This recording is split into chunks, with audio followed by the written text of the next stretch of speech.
I never believed in the old tales whispered around campfires in the Alaskan wilderness. You know the ones, the Wendigo, that starving spirit from Algonquian folklore, a monster born of greed and cannibalism, forever hungry, twisting humans into beasts. I'd laughed them off as stories to scare kids, like the Boogeyman or Bloody Mary. But that was before I moved to Frostbite Bay, a speck of a town on the edge of the Kenai Peninsula, where the winters swallow everything and the nights stretch on like eternity. Population? Barely 300, mostly fishermen, loggers, and folks who'd rather freeze than face the world outside. I was Tom Riley, 38, fresh out of a dead-end job in Seattle, chasing a gig as a mechanic at the local cannery. Little did I know, the real horror was waiting in the shadows. And what happened next? Well, it'll make your blood run cold.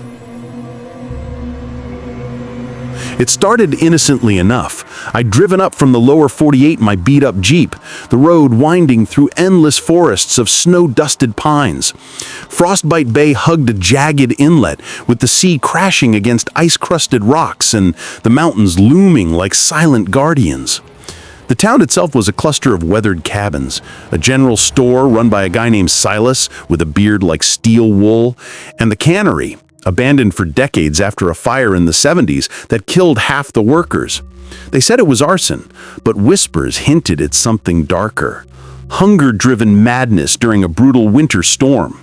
My rental was a drafty shack on the outskirts, backing onto the woods. Cheap rent, courtesy of the cannery owner, Mr. Harlan. Wait, no relation to anyone I knew, just a coincidence that made me chuckle at first. He was a burly man in his 60s, with eyes like chipped ice, who handed me the keys and muttered, "Stay out of the old cannery after dark. Bad juju there." I nodded, thinking it was just small-town hazing for the newcomer. First night, I unpacked amid the creaks and groans of the old wood. The wind howled outside, carrying faint echoes that sounded like distant cries. I chalked it up to the isolation. Your mind plays tricks when you're alone. But as I lay in bed, staring at the ceiling, I heard it. A low, guttural growl, like a stomach rumbling from starvation. It came from the woods, rhythmic, insistent. I sat up, heart thumping. Just a wolf, I told myself, but wolves don't sound human. And if you think that's creepy, wait until you hear what I found the next morning. Hang on, because this is where it gets real.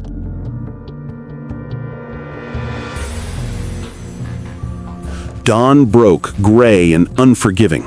I stepped outside to a fresh blanket of snow, pristine except for tracks leading from the tree line to my porch. Not paw prints, human footprints, but elongated, with claws digging into the frost. They stopped at my door, as if whatever made them had stood there, listening. I followed them back into the woods, shotgun in hand. I'd brought it for bears, but they vanished after 100 yards, like the thing had leapt into the trees. At the general store that afternoon, Silas eyed me over his coffee. "You look like you've seen a ghost, Riley." "Tracks," I said, describing them. His face paled. "Wendigo sign," he whispered, glancing at the door like it might burst open. "Old Inuit and Athabascan tales say it starts with the hunger. During the Great Famine of '72, the same year the cannery burned, folks got trapped in a blizzard. Some turned, ate their own to survive. The spirit possesses the greedy, makes them crave flesh forever." I rolled my eyes. "Come on, Silas, it's probably a prank." He shook his head. "Ask Lena at the diner. Her grandpa was there." Lena was a tough Inupiaq woman in her 50s, running the only eatery in town, a greasy spoon called Bay Bites. Over pancakes that tasted like cardboard, she leaned in, her voice a rasp. "Grandpa said the fire wasn't arson. It was to burn the evidence. Men went mad in the storm, started feeding. The Wendigo calls to the weak, mimics voices of the lost. If you hear your name in the wind, don't answer." I left feeling uneasy, but rational. That night, the growl returned, louder, closer, and mixed in a voice. "Tom, hungry, so hungry." It sounded like my brother Mike, who died in a car crash years ago. His voice, pleading, desperate. I bolted the door, cranked the heater, and drowned it out with the radio. But sleep? Forget it. The next day, I decided to investigate the cannery. If there was a squatter or animal holed up there, I'd flush it out. The building was a hulking skeleton on the bay's edge, windows shattered, doors hanging off hinges. Graffiti warned, "Hunger awaits." Inside, the air was stale, reeking of rust and rot. Flashlight in one hand, shotgun in the other, I crept through the processing rooms, rusted conveyor belts, hooks dangling like nooses. In the back, I found bones. Animal, I hoped, scattered on the floor, and scratches on the walls, deep gashes spelling out, "Feed!" My pulse raced. Was this some sick joke? As I turned to leave, a shadow flitted across the far wall, tall, emaciated with antler-like protrusions. I fired blindly, the shot echoing like thunder. Nothing, just dust settling. You won't believe what happened when I got home. This is the part that still gives me nightmares. Keep listening, because the terror is just building. That evening, the town held a potluck at the community hall, a ritual to ward off the dark, Silas said. Folks gathered, sharing stew and stories. There was Old Man Crow, a fisherman with tales of sea monsters, and young Ellie, the schoolteacher, who eyed me curiously. "New blood," she joked, but her smile didn't reach her eyes. As the night wore on, the stories turned dark. Crow spoke of the Wendigo. It doesn't just kill, it corrupts, makes you hunger for what you shouldn't. Last winter we lost 3, wandered into the woods, never came back. Their tracks changed. I excused myself early, the voices from the night before gnawing at me. Driving home, my headlights caught eyes in the trees, red, glowing, unblinking. I swerved, nearly hitting a ditch. When I looked back, gone. At the shack, the door was ajar. Inside, my fridge was open, food scattered, half-eaten, like something had raided it in a frenzy. And on the mirror, smeared in what looked like blood, "Join us." Panic set in. I called the sheriff, a grizzled vet named Burke, but the line was dead. "Storm coming," they said later. I barricaded myself in, shotgun loaded. Hours ticked by, the wind screaming. Then, the scratching at the walls, the windows, and the voice again. "Tom, it's Mike. Help me. I'm so cold." I yelled back, "You're not real." But doubt crept in. What if the folklore was true? What if the cannery fire had unleashed something? Dawn brought silence, but no relief. I hiked to the library, a tiny room in the hall with musty books. There I found clippings. Cannery Inferno claims 15 lives. Survivors speak of madness.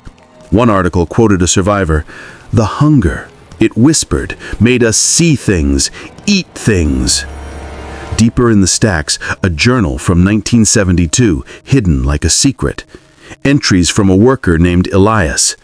"The storm trapped us. Food gone. Voices in the dark promise relief if we partake. God forgive me." The last page. "It wears our skins now. Waits for the next famine." I slammed it shut, chills racing down my spine. This wasn't folklore, it was history. And if you're still with me, brace yourself. The real monster reveal is coming, and it's not what you think. That afternoon, I confronted Harland at his office overlooking the bay. What's really going on? The tracks, the voices, it's tied to the cannery, isn't it? He sighed, pouring whiskey. "You're stirring it up, boy. The Wendigo ain't just a spirit, it's the town. After the fire, survivors made a pact. Feed it one every winter, or it takes us all. Keeps the hunger at bay." I laughed nervously. "You're joking." His eyes hardened. "Wish I was. We choose outsiders, lure them with the calls, the signs. You hear, Mike? That's how it starts." I backed away, but he grabbed my arm. "Run if you want, but the road's ice over tonight. You're ours." I shoved him off and fled to my jeep. Engine roared to life, but as I sped toward the highway, figures emerged from the woods. Townsfolk, faces gaunt, eyes hungry. Silas, Lena, Crow, even Ellie holding a knife. The jeep skidded on ice, crashing into a snowbank. They dragged me out, the cold biting like teeth. "The ritual," Lena murmured. "Your flesh sustains us." Tied and carried to the cannery, I screamed as they chanted ancient words.